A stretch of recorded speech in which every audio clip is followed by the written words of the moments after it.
জুলাই গণঅভ্যুত্থানে সংঘটিত মানবতাবিরোধী অপরাধের মামলার পলাতক আসামি ক্ষমতাচ্যুত প্রধানমন্ত্রী শেখ হাসিনার পক্ষে রাষ্ট্রনিযুক্ত আইনজীবী হতে সুপ্রিম কোর্টের সিনিয়র অ্যাডভোকেট জেড আই খান পান্নার আবেদন খারিজ করে দিয়েছেন ট্রাইব্যুনাল ১। বিচারপতি মোহাম্মদ গোলাম মর্তুজা মজুমদারের নেতৃত্বে ৩ সদস্যের আন্তর্জাতিক অপরাধ ট্রাইব্যুনাল ১ আজ এই আবেদন খারিজ করেন। জেড আই খান পান্নার পক্ষে তাঁর আবেদন ট্রাইব্যুনালে উপস্থাপন করেন সুপ্রিম কোর্টের আইনজীবী নাজনীন নাহার। আবেদনে বলা হয়, ন্যায় বিচারের স্বার্থে জেড আই খান পান্না শেখ হাসিনার পক্ষে রাষ্ট্রনিযুক্ত আইনজীবী হিসেবে নিয়োগ পেতে চান। এ সময় ট্রাইব্যুনাল বলেন, রাষ্ট্র ইতিমধ্যে শেখ হাসিনার পক্ষে আইনজীবী নিয়োগ দিয়েছে। এই মামলায় ইতোমধ্যে ৫ সাক্ষী সাক্ষ্য দিয়েছেন।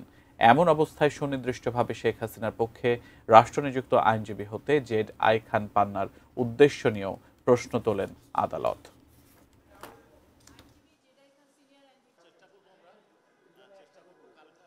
কোর্ট বলেছেন যে যেহেতু একজন আইনজীবী অলরেডি নিয়োগ হয়ে গেছে, এখন আর এটা সম্ভব না।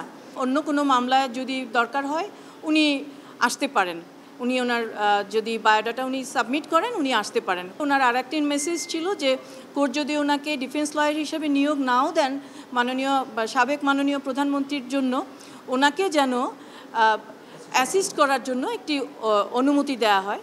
কোর্ট বলেছেন যে না, এটা সম্ভব না।